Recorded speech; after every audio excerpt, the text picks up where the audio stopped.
அனைவருக்கும் வணக்கம். எல்லாரும் எப்படி இருக்கீங்க? இன்றைக்கி நம்ம வீடியோக்குள்ளே என்ன பார்க்க போகிறோம்னு பார்த்தீங்கன்னா, ரொம்ப சத்தான ஹெல்த்தியான ஒரு புட்டு ரெசிபி தான். கற்பரிசியை வச்சு தான் நம்ம செய்ய போகிறோம். வாங்க அது எப்படி செய்கிறதுன்னு பார்க்கலாம். இப்போ நம்ம வீடியோக்குள்ளே போகலாம். இந்த புட்டு பார்த்தீங்கன்னா, நான் ஈவினிங் டயத்தில் தான் செய்ய போகிறேன். அதுக்காக நான் என்ன செஞ்சேன்னா, நைட்டே எடுத்து இந்த அரிசியை கழுவிட்டு சுத்தம் பண்ணி ஒரு 8 மணி நேரம் ஊற வச்சு, இப்போ தண்ணியை வடித்து நல்லா ட்ரை பண்ணி வச்சுருக்கேன். ரொம்பவும் ட்ரையாக ஆக்கிடக்கூடாது. அந்த ஈரப்பதம் இருக்கணும், ஆனால் தண்ணி இல்லாமல் இருக்கணும். இப்போ இதை வந்து நம்ம ஒரு மிக்ஸி ஜாரில் அரைச்சி எடுத்துக்கலாம். இந்த ஜாரில் ஏற்கனவே எனக்கு கஞ்சிக்கு அரைச்சது தான், அதே அரிசி தான். அதிலே நம்ம சேர்த்து அரைச்சிக்கலாம். அரிசியை அரைச்சி எடுத்துட்டு நான் உங்களுக்கு காட்டுறேன் எப்படின்னு.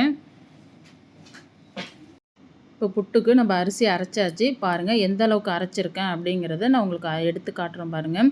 அதாவது பார்த்திங்கன்னா ரொம்பவும் கொரன்னு இல்லாமல், ரொம்பவும் நைஸாகவும் இல்லாமல், அதாவது ரவாவிலே கொஞ்சம் நைஸாக, அந்த ரவா கூட அந்த பதத்துலேருந்து இன்னும் கொஞ்சம் நைஸாக அரைச்சி அந்த அளவுக்கு நம்ம எடுத்துக்கணும். அப்போ தான் அந்த புட்டுக்கு ரொம்ப சாஃப்டாக ரொம்ப நல்லாயிருக்கும். இதை வந்து நம்ம ஒரு பாத்திரத்துக்கு மாற்றிக்கலாம். இதை மாற்றி நான் இப்போ உடனே நான் செய்ய போகிறது கிடையாது. இதை நான் காலையில் தான் அரைச்சி வைக்கிறேன். நைட்டு அரிசியை ஊற வச்சு நான் காலையில் தான் அரைச்சி வைக்கிறேன். இதை வந்து நம்ம ஈவினிங் டயத்தில் தான் செய்ய போகிறோம். இதை வந்து நம்ம ஒரு பிளேட்டு போட்டு மூடி இப்போ நம்ம ஃப்ரிட்ஜில் எடுத்து வச்சிடலாம். எதுக்காக ஃப்ரிட்ஜில் வைக்கிறேன்னு பார்த்தீங்கன்னா, இந்த மாவு வந்து நல்லா அப்படியே சாஃப்டாக இருக்கும். ரொம்ப சாஃப்டாக இருக்கும் அந்த புட்டு செய்யும்போது. அதனால தான் நம்ம ஃப்ரிட்ஜில் எடுத்து வைக்கிறேன். வச்சுட்டு இப்போ நம்ம ஈவினிங் டைம் இதை எடுத்து பார்க்கலாம் எப்படி இருக்குங்கிறது. இப்போ ஈவினிங் டைம் பார்த்தீங்கன்னா எடுத்தாச்சு. பாருங்கள் எப்படி இருக்குங்கிறதும் பாருங்கள். அது பார்த்தீங்கன்னா ரொம்ப சாஃப்டாக இருக்கும் அந்த மாவு. அதுக்காக தான் நம்ம ஃப்ரிட்ஜில் வைக்கிறோம். பாருங்கள். இப்போ இதை வந்து நம்ம ஒரு இட்லி பாத்திரத்தில் வேக வச்சு எடுத்துக்கலாம். இப்போ நான் இட்லி பாத்திரத்தில் தண்ணி வச்சுட்டேன். தண்ணி பார்த்தீங்கன்னா நல்லா கொதிக்க வச்ச பிறகு தான் நம்ம வந்து வேக வச்சு எடுக்கணும். தண்ணி பாருங்கள் நல்லா கொதி வந்துருச்சு. இப்போ வந்து நம்ம புட்டுக்கு வேக வச்சு எடுத்துக்கலாம். இப்போ பார்த்தீங்கன்னா நான் வந்து மேல் தட்டு தான் போட்டிருக்கிறேன். அதில் வந்து நம்ம ஒரு வெள்ளை துணியை விரித்து போட்டுக்கலாம். வெள்ளை துணி போட்டு வேக வைங்க. இப்போ நம்ம அரைச்சி வச்சுருக்கிற அந்த மாவை வந்து நம்ம இட்லி துணியில் மாற்றிக்கலாம்.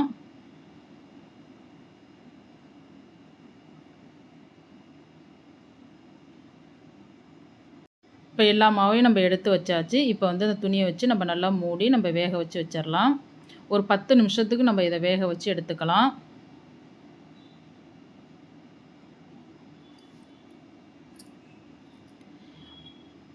பத்து நிமிஷத்துக்கு நீங்கள் அடுப்பை வந்து ஹையில் வைக்காமல் மீடியமாக வச்சு வேக வச்சு எடுத்துங்க.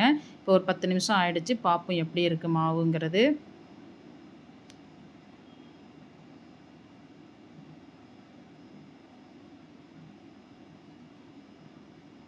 பாருங்கள் மாவு நல்லா சூப்பராக வெந்து வந்திருக்கு பாருங்கள். இப்போ வந்து நம்ம இதை ஒரு பாத்திரத்துக்கு மாற்றிக்கலாம் அந்த மாவை.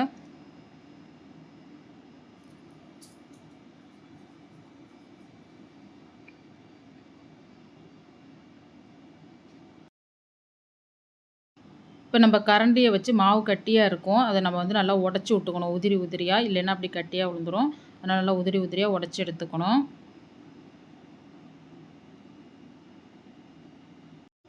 பாருங்கள் இந்த அளவுக்கு நல்லா உதிரி உதிரியாக நம்ம மாவை வந்து நல்லா உடச்சி எடுத்துக்கணும். இப்போ பார்த்தீங்கன்னா இந்த மாவுக்கு தேவையான அளவு கொஞ்சமாக சால்ட்டு சேர்த்துக்கலாம். அப்போ தான் அந்த இனிப்பை நல்லா எடுத்து கொடுக்குங்கிறதுக்கு அந்த கொஞ்சமாக சால்ட்டு சேர்த்து நல்லா கலந்து விட்டுக்கலாம் அந்த மாவை. இப்போ நான் தேங்காய் துருவல் எடுத்திருக்கேன். தேங்காய் துருவல் வந்து நிறையாவே எடுத்துங்க புட்டுக்கு. ரொம்ப டேஸ்ட்டு ரொம்ப நல்லாயிருக்கும். இப்போ நான் ஒரு தேங்காய் முழுசாகவே எடுத்து நான் துருவி வச்சுருக்கிறேன். இப்போ அதை வந்து நம்ம இந்த மாவு கூட சேர்த்துக்கலாம். தேங்காய் துருவல் சேர்த்த பிறகு பார்த்திங்கன்னா ஒன்றா நல்லா கலந்து எடுத்துக்கலாம் மறுபடியும். தேங்காய் துருவல் சேர்த்து இப்போ எல்லாம் ஒன்றா நல்லா கலந்தாச்சு. இப்போ வந்து நம்ம மறுபடியும் அதே துணியை வச்சு நம்ம இட்லி பாத்திரத்தில் வேக வச்சு எடுத்துக்குவோம். எதுக்காக 2 டைம் வேக வச்சு எடுக்கிறேன்னு பார்த்தீங்கன்னா, டேஸ்ட்டு ரொம்ப நல்லாயிருக்கும். அதே சமயம் ரொம்ப சாஃப்டாகவும் நல்லாவும் டேஸ்ட்டாகவும் இருக்கும். அதுக்காக தான் 2 டைம் வேக வச்சு எடுக்கும்போது ரொம்ப சூப்பராக இருக்கும். நீங்களும் இதேமாரி செஞ்சு பாருங்கள். ரொம்ப நல்லாவே வரும். இப்போ மறுபடியும் பார்த்தோம்னா, அதே ஒரு 10 நிமிஷத்துக்கு அடுப்பை மீடியமாக வச்சு வேக வச்சு எடுத்துக்கலாம். இப்போ பார்க்கலாம் வெந்துருச்சான்னு. பாருங்கள் சூப்பராக வெந்து வந்துருச்சு பாருங்கள். நான் எடுத்து காட்டுறேன் பாருங்கள் எப்படி இருக்குங்கிறதும்.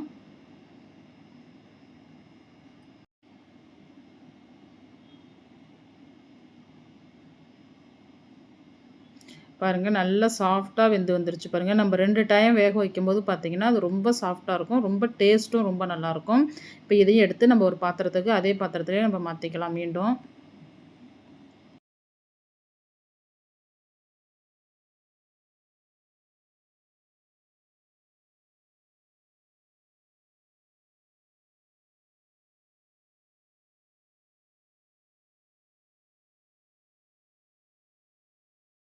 இப்போ வாசனைக்காக பார்த்தீங்கன்னா, கொஞ்சமாக ஏலக்காய் சேர்த்துக்கிறேன்.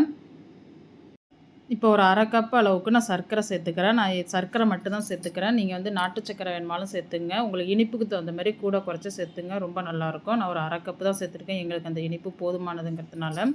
உங்களுக்கு எவ்வளோ இனிப்பு தேவையோ நீங்க அந்த அளவுக்கு நாட்டு சர்க்கரையோ, இல்ல சர்க்கரையோ சேர்த்துங்க. ரொம்ப நல்லாயிருக்கும். இப்போ சேர்த்து ரொம்ப நல்லா கலந்து குடுத்துருங்க அத. அவ்வளோதான் ஃப்ரெண்ட்ஸ். நீங்களும் இதே மாதிரி கருப்பரிசிய வச்சு புட்டு செஞ்சு குழந்தைங்களுக்கு எல்லாருக்கும் குடுங்க. நீங்களும் ட்ரை பண்ணி பார்த்துட்டு எப்படி இருக்குங்கிறதும் எனக்கு கமெண்ட்ஸில சொல்லுங்க. ரொம்ப சூப்பரா இருக்கும். நீங்க இதே மாரி செஞ்சு பாருங்க. இந்த வீடியோ பிடிச்சிருந்துச்சுன்னா லைக் பண்ணுங்க, ஷேர் பண்ணுங்க, கமெண்ட் பண்ணுங்க, சப்ஸ்கிரைப் பண்ணுங்க ஃப்ரெண்ட்ஸ். பக்கத்தில உள்ள பெல் பட்டனை கிளிக் பண்ணுங்க. மீண்டும் ஒரு வீடியோவில் சந்திப்போம். பாய்.